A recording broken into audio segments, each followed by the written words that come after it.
بسم الله الرحمن الرحیم. فائدہ حضرت استاذی مولوی سید محمد صاحب بریلوی غفر له برای ضبط حرکات مصادر غیر ثلاثی مجرد قاعده تقریر فرموده آن افادتا نوشته می شود. دیدن مخی علامه صاحب په باب تمفعل کې اختلاف ذکر کوي چې دا باب تمفعل د ابواب د ملحقات څخه دی او کا نه دی. دو مسلک و یو د علامه صاحب یو د اکثر صرافو د دواړو مسلکونو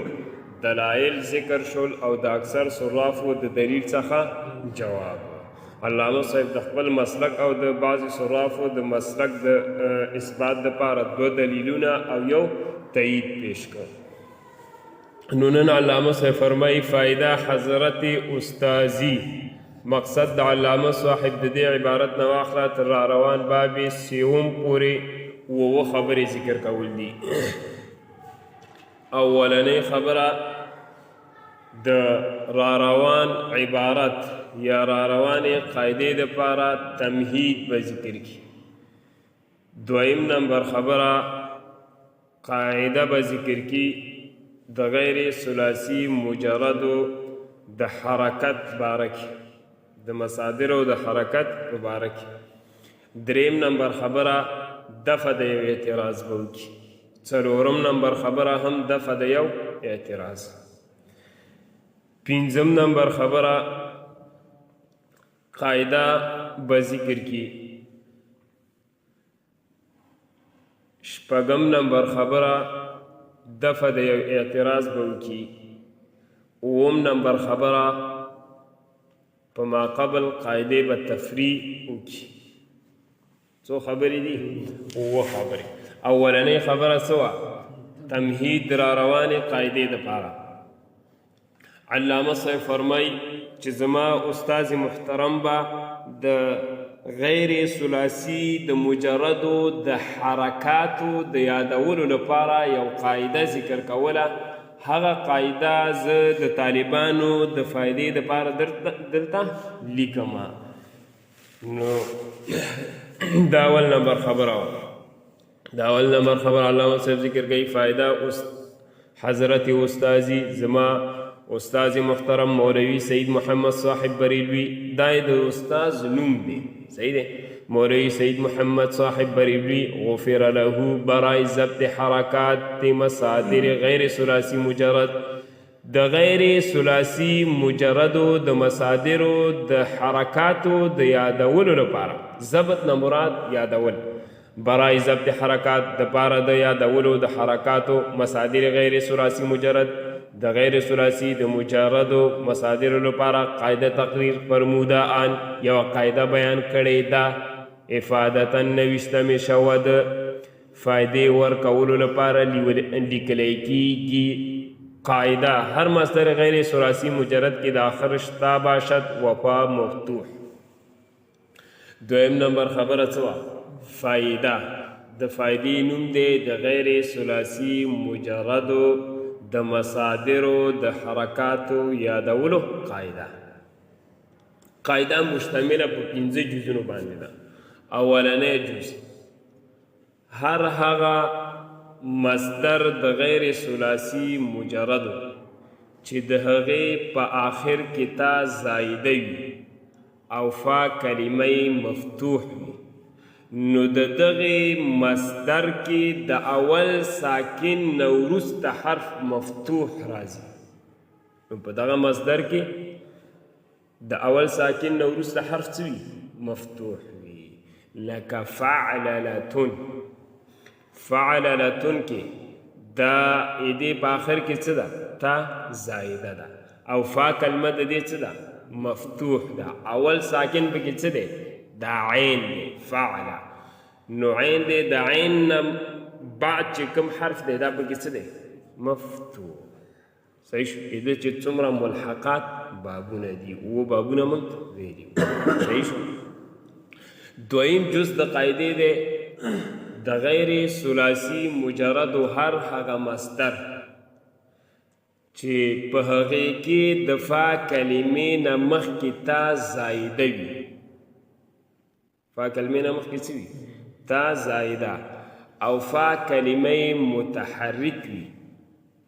نو د اول ساکن نه ما بعد حرف په دې کې مضموم راځي د اول ساکن نه ما بعد حرف په کې څه وي مضموم لکه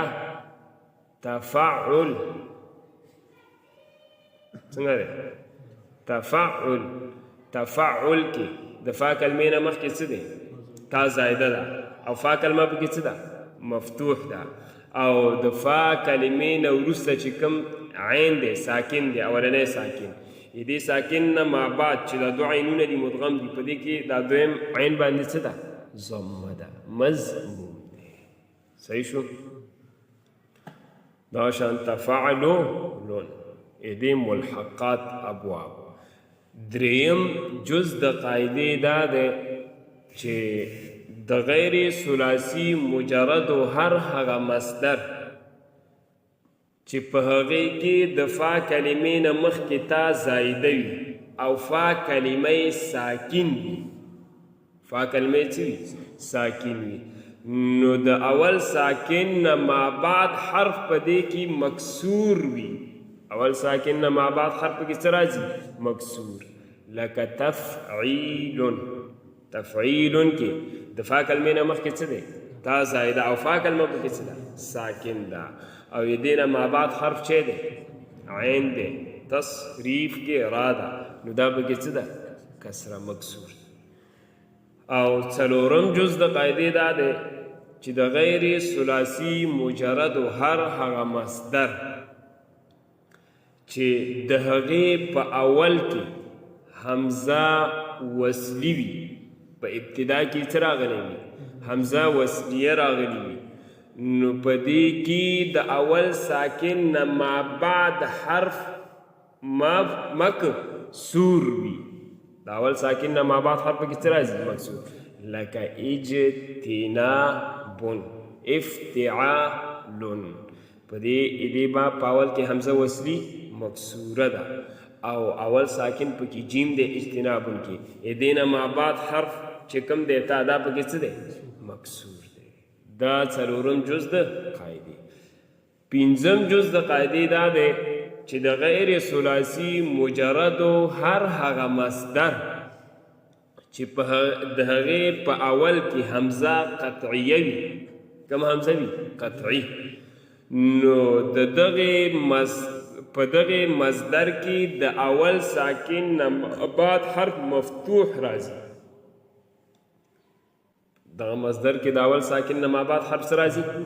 لکه افعالون اکرامون اول ساکن په کې څه دی کاف دی ابتدا کې حمزه قطعی ده نو د دې اول ساکن نه ما بعد حرف په کې څه دی مفتوح په دې دویم نمبر خبره قاعده باندې ورسېدی راځئ لاندې ګورئ ورته قاعده هر مصدر غیر ثلاثي مجرد هر هغه مصدر د غیر ثلاثي مجردو کې در آخرش چې د دغه مصدر په آخر کې تا باشد تا زائده وي وفا مفتوح بود او فای مفتوح وي دا زما کتاب کې د دین وروسته عبارت دی یا بعد ساکن اولش دا یا نه ده دا ما ده صحیح ده دا غلطی د کاتب ده ما بعد ساکن اولش مفتوح باشد نو د اول ساکن نه ما بعد حرف په کې مفتوح وي صحیح شو چون مفاعلتون لکه مفاعلتون وفعللتون او فعللتون وملحقات او ملحقات بابونه د فعللتون چې او دانه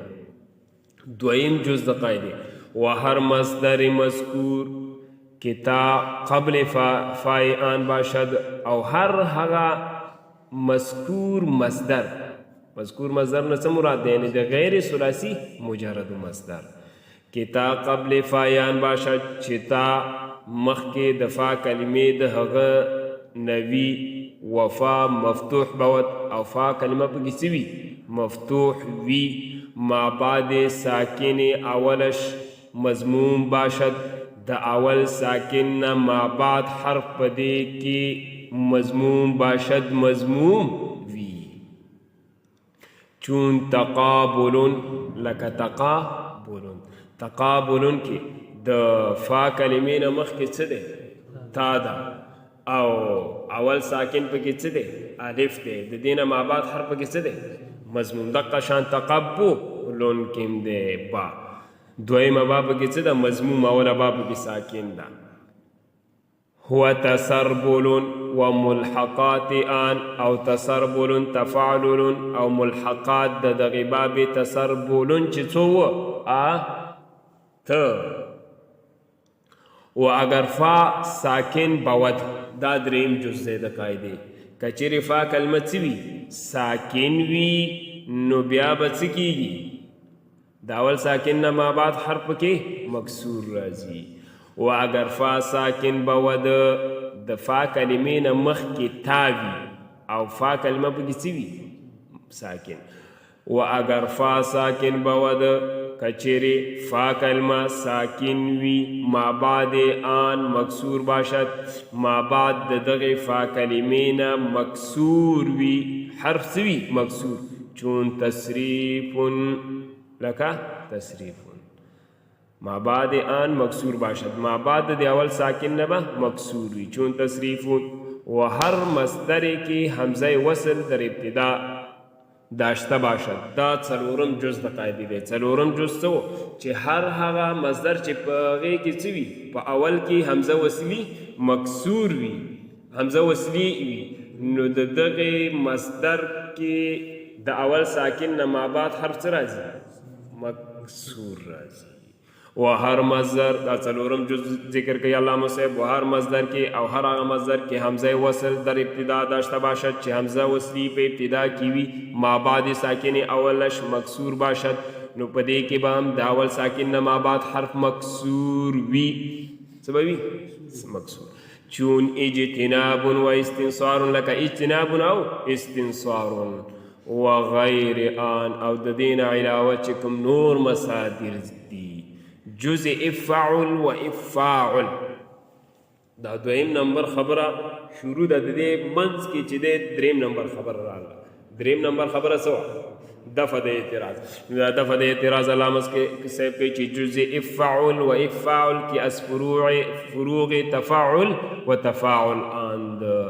مقصد د علامه صاحب په دې عبارت سره دفع د اعتراض ده اعتراض دا راځي چې علامه صاحب اوس ویلي چې د غیر ثلاثي مجرد هر هغه مصدر چې د هغې مصدر په ابتدا کې حمزه وصلي وي نو په هغې کې د اول ساکن نه ما بعد حرف مکسور راځي نو باب افعل او افاعل د دې دواړو بابونو په ابتدا کې حمزه وصلي راغلی ده لیکن د دې دواړو بابونو کې مصادرو کې د اول ساکن نه ما بعد حرف څه نه دی مکسور نه دی بلکې څه دی مضموم دی حالانکه په ابتدا کې څه راغلی حمزه وصلي راغلی ده لیکن د اول ساکن نه ما بعد حرف کې مکسور نه دی بلکې څه دی مضموم علامه صاحب جواب کوي چې جز افعل و افاعل د جواب خلاصه دا ده علامه صاحب فرمایي چې دا باب افعل و افاعل دا دواړه مستقل بابونه د حمزه وصلي نه دي بلکې دا فروع د باب تفاعل او تفاعل دي د اطهر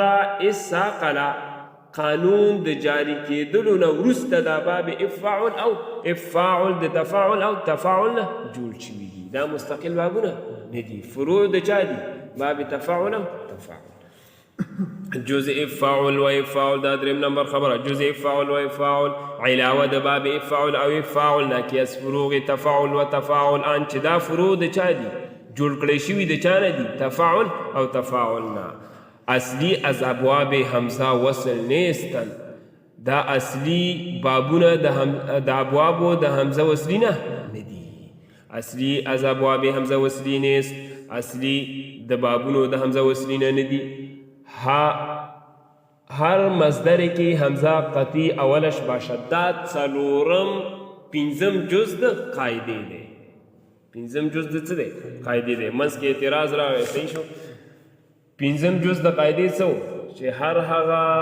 مصدر د غیر ثلاثي مجرد چې د هغې په ابتدا کې څه راغلي همزه قطعي وي نو د اول ساکن نه ما بعد حرف په هغې کې څه وي مفتوح راځي پنځم جز ذکر کوي علامه صاحب هر مصدر کې حمزه قطعی اولش باشد هر هغه مصدر د غیر ثلاثي مجرد چې د هغې په اول کې حمزه قطعی وي ما بعد ساکن اولش مفتوح بود نو په دې کې بعد اول ساکن نه ما بعد حرف مفتوح وي چون افعال لکه افعال اکرام درین قاعده وجه ضبط حرکت ما بعد ساکن اول بالخصوص اینس څلورم نمبر خبره څه وه دفع د اعتراض وکنه څه وه څلورم نمبر خبره دفع د اعتراض دا دی دا څلورم نمبر خبره علامه صاحب په دې باره سره ذکر کوي چې درین قاعده وجه ضبط حرکت ما بعد دا دفع د اعتراض ده اعتراض دا دی چې علامه صاحب استاذ دغه قاعده د غیر ثلاثي مجردو د مصادرو د حرکت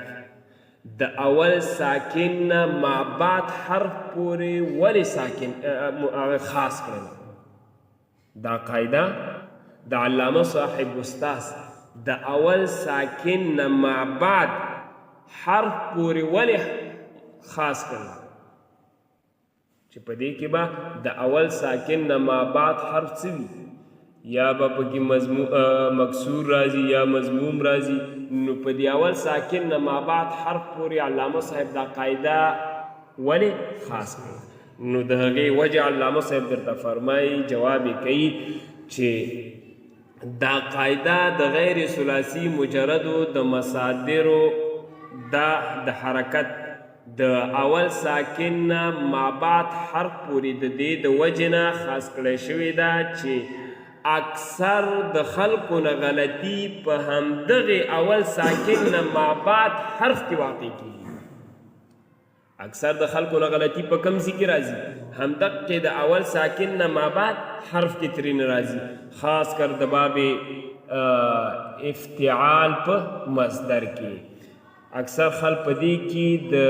اول ساکن نه ما بعد حرف مفتوح وای اجتنابون وای د اجتناب بن په ځای باندې صحیح شو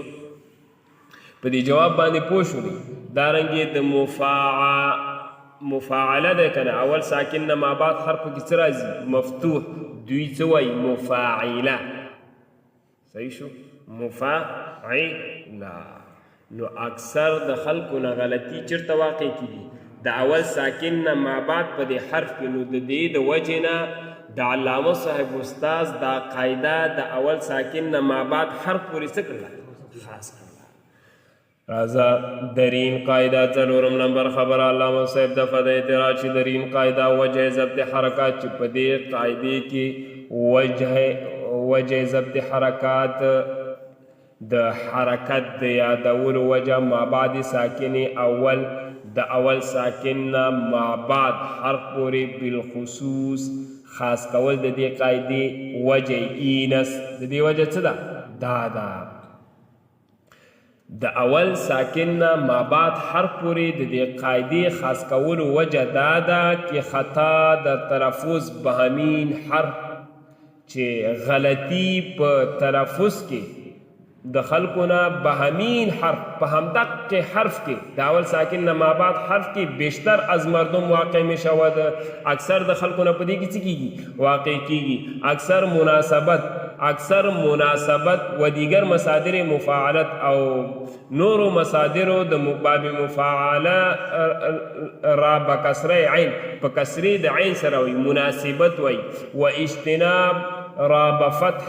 بفتح تا او اجتناب لرا په فتحې د تا زبان معرن په ژبه باندې څه کوي راوړي اجتنابون وایي د اجتنابون په ځای باندې قاعده برای ضبط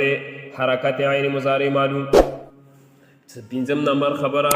څه وه د قاعده د قاعدې نوم دی تا زایده مترده والا قاعده مشتمله په دو جزونو باندې ده اولنی جز دا دی هر هغه باب د غیر ثلاثي مجرد چې د هغې په ماضي کې د فا کلمې نه مخکې څه وي تا زایده وي نو د دغې باب په مضارع معلوم کې عین کلمه مفتوح راځي دا ولنی جز دویم جز دا دی چې د غیر ثلاثي مجرد هر هغه باب چې د هغې په ماضي کې د فا کلمې نه مخکې تا زایده نه وي نو د دغې باب په مضارع معلوم کې عین کلمه څه راځي مکسور راځي یجتنبو ورسېد اجتنبا نو دا قاعده علامه صاحب ذکر کوي قاعده برای ضبط حرکت عین مضارع معلوم قاعده د پاره د یادولو د مضارع معلوم د عین کلمې د حرکت در ابواب غیر ثلاثي مجرد په بابونو د غیر ثلاثي مجرد کې اگر در ماضی تا قبل فا باشد کچری په ماضی کې تا مخکې د چا نه وي فا کلمې نه عین مضارع مفتوح خواهد بود نو عین د مضارع به پکې څه وي مفتوح وي عین کلمې د مضارع باندې به فتحه وي والا مکسور که د فا دا دویم جز دی د قاعدې که د فا کلمې نه مخکې په ماضي کې تا نه وي نو بیا په مضارع څه راځي مکسور العین راځي والا مکسور مگر مکسور ورد الرباعي و ملحقات شپږم نمبر خبره څه وه دفع د اعتراض نو دا علامه صاحب دفع د اعتراض کوي په دې عبارت سره چې ورد الرباعي و ملحقات کل آن لام اعتراض دا دی چې علامه صاحب قاعده ذکر کړله چې هر هغه باب د غیر ثلاثي مجرد چې د هغې په ماضي کې د فا کلمې نه مخکې څه وي تا وي نو د هغې باب په مضارع معلوم کې په عین کلمې باندې فتحه راځي نو د باب تفاعل د رباعي مزید فیه باب تفاعل او د دې چې څومره ملحقات بابونه دي په دې بابونو کې د فا په ماضي کې د فا کلمې نه مخکې تا شته دی لیکن یدې باوجود هم د دې بابونو په مضارع معلوم کې عین کلمه مفتوح نه راځي بلکې ساکن راځي بلکې څه پکې راځي ساکن نو علامه صاحب جواب کوي چې د رباعي ابوابو چې د رباعي چې څومره هم بابونه دي په دو کې د غلام اول په حکم د چا کې دی په عین کلمې کې د رباعي چې څومره بابونه هم دي په دغې بابونو کې د غلام اول په هغه کې دوه لامونه وي که نه دا لام اول په حکم د چا کې دی په عین کلمې کې دی نو په دې بابونو کې دا رباعي مزید فيه باب تفاعل او د دې ابوابو د دې باب په ملحقاتو کې د غلام کلمه پکې څه ده مفتوح ده صحیح دی لام کلمه څه ده پکې یتفاعل لو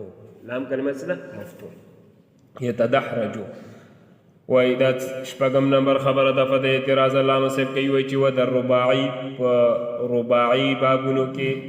باب تفاعل و ملحقات او د دې په ملحقاتو کې وملحقات کلیات او د دې په ټولو ملحقاتو کې لام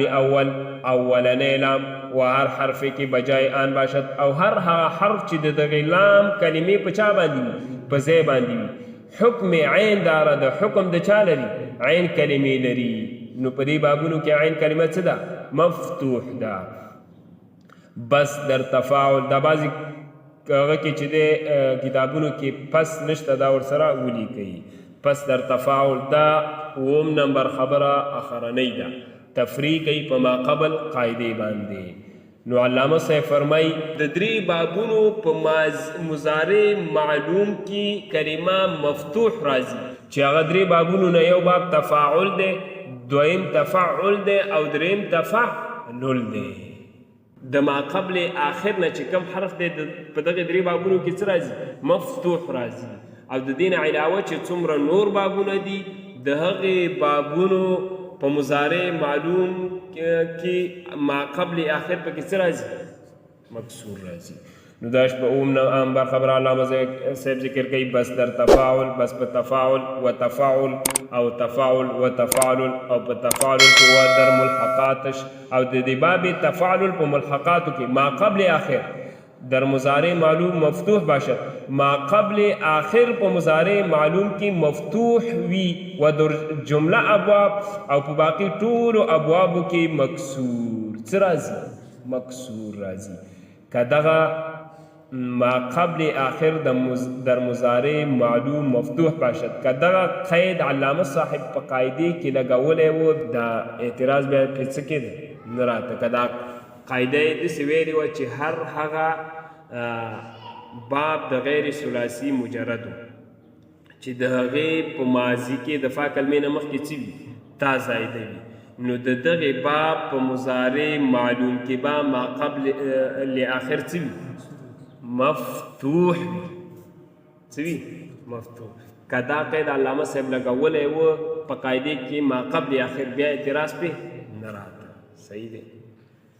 بس دی نن څو خبرې وکړي و درس شروع شو ورشه او دې ځي ته موږ هغه ته رسولی